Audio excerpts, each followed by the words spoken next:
बतिया कौनो भूलत न बाटे, गौआ में आइला तो कुछ धधकाटे, कि जैसे हमके सतावे तुहके हो,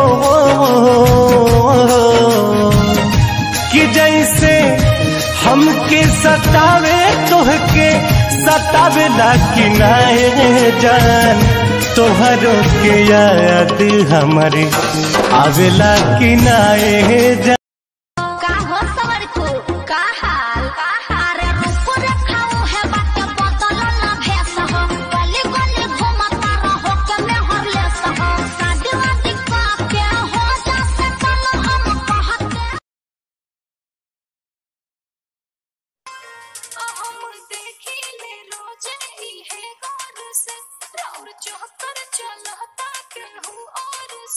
रोज करते हैं क्या सब मुझे है पता, आप ही बोलिए क्या ये बात सही है।